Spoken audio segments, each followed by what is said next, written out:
15 साल में 2 करोड़ का target, monthly SIP 40,000 per month की और पोर्टफोलियो की वैल्यू है 9 लाख रुपए। फिलहाल निवेश की स्ट्रैटेजी कैसी है वो जानना चाहते हैं। फंड्स कौन से हैं? 10,000 हर फंड में डाल रहे हैं। 4 फंड लिए हुए हैं, इन्वेस्को फ्लेक्सी कैप, बंधन small cap, Motilal Oswal mid cap और निपॉन मल्टी कैप। इसके अलावा क्वांट स्मॉल कैप में 2 लाख हैं जैसे इन्होंने बताया, और 1 साल बाद 2 लाख को बंधन स्मॉल कैप में री इन्वेस्ट करने का सोच रहे हैं। यही सवाल है आपका दीपक जी? हाँ जी सर।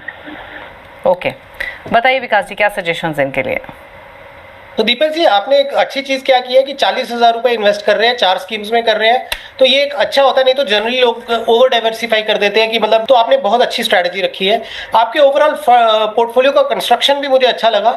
लेकिन अगर आप फ्लेक्सी कैप कैटेगरी में जाना चाहते हैं, क्योंकि आपने कॉन्सेंट्रेटेड पोर्टफोलियो बनाया, तो स्टे विद द बेस्ट। तो आप पराग पारिक फ्लेक्सी कैप या HDFC फ्लेक्सी कैप, इन दोनों में से कोई एक फंड ले लें जो आपका कंफर्ट लेवल जहाँ पे आता हो।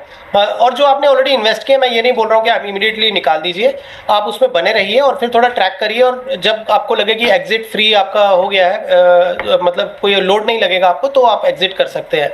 आपने खुद ही बोला है कि आप जो क्वांट का स्मॉल कैप फंड है वो बंधन स्मॉल कैप में मर्ज करना चाहते हैं, तो इट्स अ राइट स्ट्रैटेजी। आप उसको जरूर करें जब आपको अपॉर्चुनिटी मिले इसकी।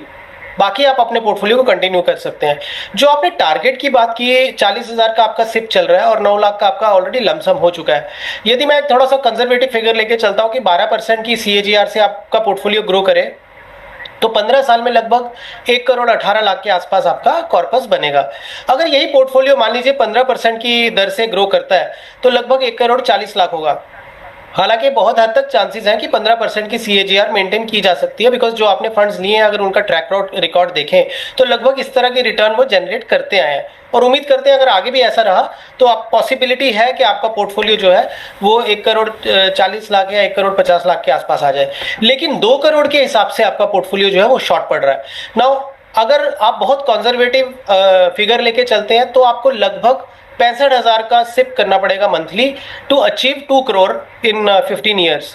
बट जैसा मैंने बोला कि अगर वो आपका पोर्टफोलियो 15% से ग्रो करता है तो हो सकता है आपका वो 58,000 या 60,000 की सिप से भी हो जाए, बट आपको सिप अमाउंट तो ज़रूर बढ़ाना पड़ेगा, ये बात तय है।